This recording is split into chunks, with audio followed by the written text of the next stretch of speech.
Assalamualaikum Pak Zaid Mulyadi. Ini serius mau naik jadi Bupati PD Jaya, sudah pasti Pak Zaid? InsyaAllah. Persiapannya sudah sejauh mana Pak Zaid Mulyadi ini? Walid lah ya kita panggil ya. InsyaAllah karena didukung sama Partai Aceh, Oh Partai Aceh. itu bisa melanjutkan kembali. Gitu ya. Kira-kira dukungannya dapat berapa persen di sana? Jadi partai. Ya. Saya dari masyarakat PD Jaya. Ya mudah-mudahan saja bisa mendapatkan seperti hasil pileg kemarin. Oh, gitu ya. Yang khususnya dari Partai Aceh. Itu kan Pak Zaid kan memimpin PD Jaya kan nggak mudah Pak Zaid. Itu kan terlalu keras orang-orang di Merdu tuh. Itu kan orang-orang yang mindsetnya itu wataknya keras. Bagaimana Walid bisa memimpin di sana nanti?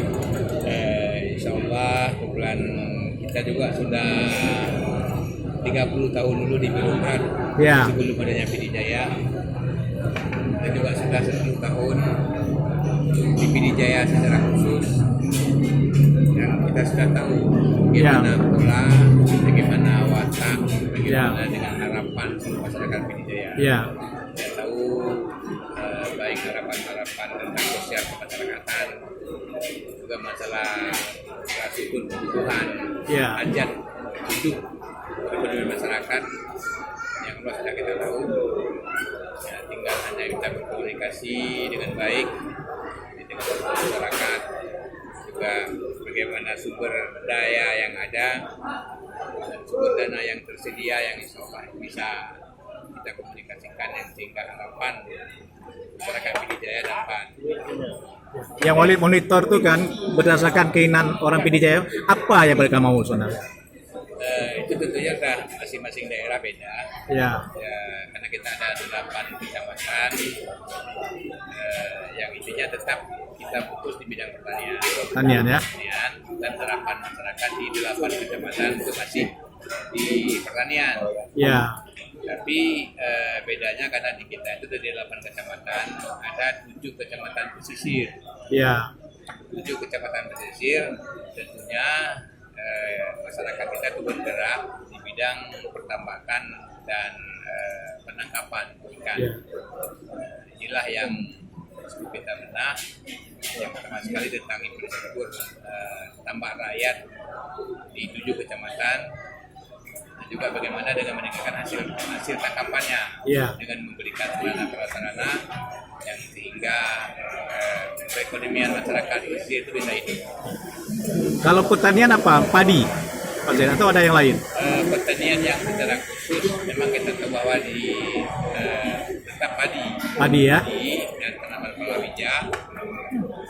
Tapi yang selama ini kita melihat kita pernah mengajukan tanam jagung. Oh ya. Jadi pada sekarang malah masyarakat tidak perlu lagi kita ajak setelah panen untuk tanam jagung. Memang sudah hampir beberapa tempat, khususnya di Kecamatan Bandar Dua, Oh, Legli. Legli, sekali panen tetap ada tanaman jagung. Karena kita lihat hasil juga sangat memuaskan. Jadi Pak Zaid sekarang berapa sudah penduduk PD Jaya sekarang? Jaya itu sampai terakhir sampai 196.000. Luas lahan pertaniannya berapa tuh? Cukup untuk mereka?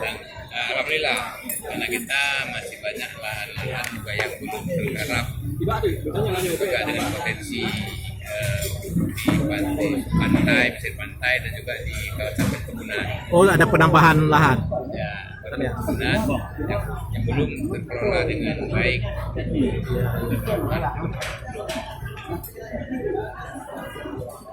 Gitu ya.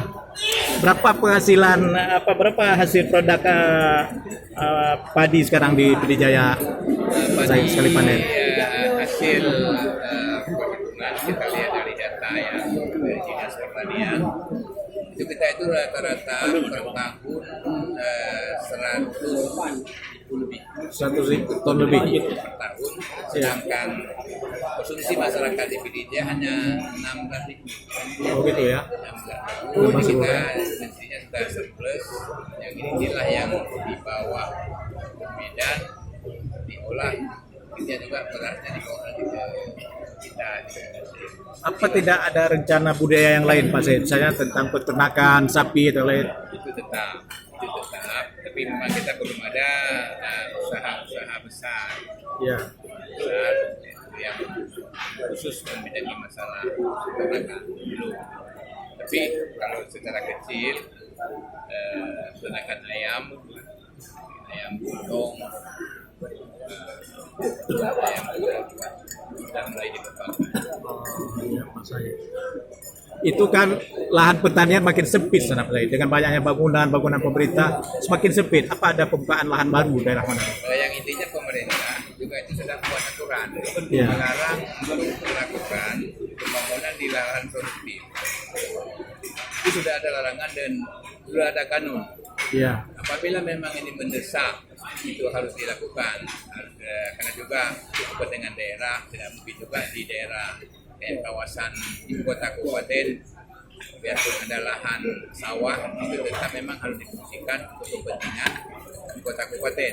Namun inilah tugas kita pemerintah, ada ganti istilahnya ganti lahan lain. Misalnya kita menggunakan, kita harus ada lahan bukan sawah baru. Oh, sawah baru Itu ya. yang tugas kita pemerintah yang harus kita lakukan. Lalu tentang jalan Langkawi Gempang kayak mana Pak Said? Apa sudah selesai itu? Udah lama sekali itu saja. Ada rencana lagi? Waktu itu masih Pak Gade. Pak Gede Salam dan Pak Irwadi yang pada waktu itu memang sudah ada rencana untuk hubungan antara Batu Gempang adalah ini salah satu transportasi dan potensi ekonomi yang khususnya untuk kepentingan kota kabupaten kota Merdu Ya. dan juga Pidijaya yang secara umum. Kalau ini terbuka, alhamdulillah peredaran ekonomi, pertumbuhan ekonomi itu mungkin agak sedikit bertambah. Namun ada hal lain juga yang menjadi persoalan karena ini ada menyangkut dengan Palindung. Daerah kita ini adalah Palindung yang belum juga dibebaskan dengan Kementerian Hutan. Dulu saya pernah mendengar daerah Rawu itu ingin dijadikan lahan pertanian. Apa jadi itu? Keinginan itu Pak Said? Rawa memang dari peta pertanian kita memang sudah ada bekas lahan sawah. Ya. Namun karena memang lokasinya agak jauh dari permukaan penduduk dan memerlukan akses jalan ke lokasi, ini juga menjadi hambatan yang tidak mungkin kalau untuk transportasinya tidak bisa kita lakukan, untuk kita kembangkan memang agak sulit. Namun tetap upaya dari pemerintah diupayakan yang pertama sekali jalan ke lokasi. Kalau ini jalannya sudah tembus yang insya Allah itu untuk penambahan sawah baru. Ya. Lalu tentang lingkungan Pak Said, itu Purwomerdu kan airnya dulu jernih, batunya banyak. Tapi sekarang kan orang-orang merasa Manyang, merasa Lanco tuh ngambil batu ke situ. Apa pendapat Pak Said? Orang merasa Manyang, merasa Lanco tuh ngambil batu di situ tiap hari. Apa pendapat Pak Said? Yang Langkawi juga begitu. Itu kan sangat dilarang dengan aturan lingkungan hidup. Itu semua dilarang. Cuma yang namanya masyarakat yang kadang ada juga satu dua orang yang memang masih memanfaatkan, masih mengambil batu yang fit. Ada juga kadang-kadang bukan yang skala besar, namun untuk kepentingan rumah tangga. Maksudnya karena kondisi ekonomi juga sulit, yang lebih cepat, lebih dekat dan yang murah mungkin ada sebagian, tapi namun itu tetap dilarang, tidak boleh. Lalu tentang ini Pak Said, ada perkebunan kakao di sana, itu 80% terserang hama Pak Said. Itu saya dapatkan informasi. Bagaimana pendapat Pak Said? Kakao, 80% itu dimakan hama, gagal panen mereka. Pidijaya adalah ulurannya kakao. Ya. Memang selama beberapa tahun ke belakang ada persoalan, bukan hanya mungkin di Pidijaya, tapi juga hampir semua daerah persoalan kakao, penyakit kakao adalah hal yang memang yang sangat dirasakan oleh perkebunan kakao. Namun sampai dengan saat ini memang perkembangan kakao di Indonesia masih ada, dan pemerintah masih juga mengupayakan pola bagaimana yang sehingga penanaman kakao yang sudah ada itu dapat terpelihara dengan baik, dapat hasil dengan baik. Tapi karena secara teknis perkebunan bahwa kakao yang sudah berumur di atas 25 tahun itu memang tidak produktif lagi. Ini makanya harus dilakukan untuk penanaman ulang, penanaman kembali lahan-lahan kakao yang sudah tersedia. Itu yang harus kita lakukan sehingga kakao di Indonesia masih tetap bertahan. Kalau di bidang pariwisata bagaimana Pak Said? Kemana fokus? Pariwisata di Aceh yang khususnya mungkin di Pidijaya mungkin tidak bisa kita samakan dengan yang di luar. Kita banyak beberapa tempat yang ada potensi pariwisata, baik pariwisata di pantai maupun yang di pegunungan. Yang kita tahu bahwa memang betul wisata alami. Yang sekarang ada yang digunakan arung jeram dan juga tempat pemandian. Ini adalah salah satu hal memang di kita beda dengan di kabupaten kota di luar Aceh. Sampai ada banyak larangan-larangan dan tantangan yang kita hadapi kaitan dengan syariat Islam.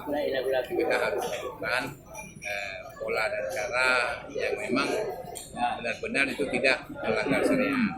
Yang namanya pariwisata biasanya kita itu akan rame kalau kita bisa bebas, bisa masuk orang-orang yang dari luar.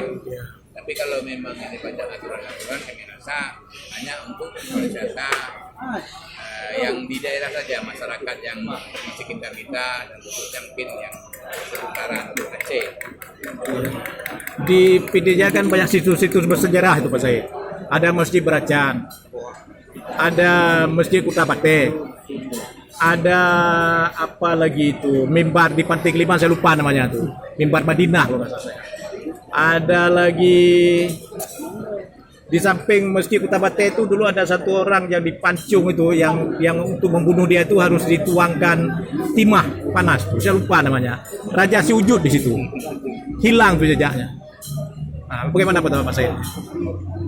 Ada beberapa tempat bersejarah seperti disampaikan, itu ada yang istilahnya ada mimbar bergerak di Cukru. Ini dari cerita bahwa ada mimbar datang dari laut naik sampai dengan ke Pucukru, makanya sampai sekarang dia namanya Masjid Pucukru. Sejarah. Itu tetap dipelihara dan juga sudah didaftarkan dalam cagar budaya. Makanya ada yang lama itu tidak dibongkar, tetap kita pelihara, kita jaga dengan baik, kita situs sejarah itu tidak hilang. Itu juga ada di tempat-tempat yang lain. Seperti ada satu, nanti juga ada string bambu. Oh, Masjid Kutabate. Kutabate itu ada bambu yang memang digunakan untuk azan. Itu masih sampai sekarang masih tersedia. Yang terakhir ya Pak Said ya, apa yang ingin Pak Said berikan kepada rakyat Pidijaya dan apa pesan-pesan Pak Said untuk mereka? Pidijaya ini adalah menurut saya yang sudah berpengalaman dulu di PD selama 30 tahun. Pidijaya ini menurut saya unik. Yang pertama sekali sumber daya manusianya bagus.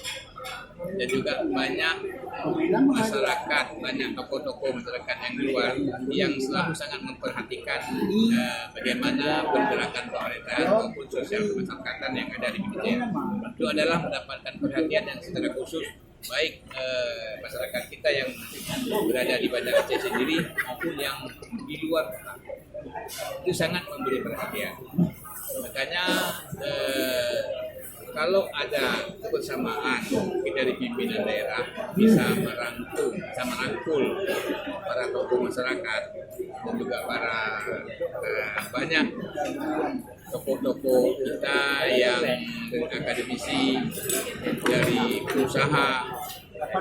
Kami yakin itu bisa kita kembangkan lebih bagus karena sumber dayanya bagus, sumber daya alamnya juga sangat bagus, dan sumber daya manusianya juga banyak yang asli Pidijaya.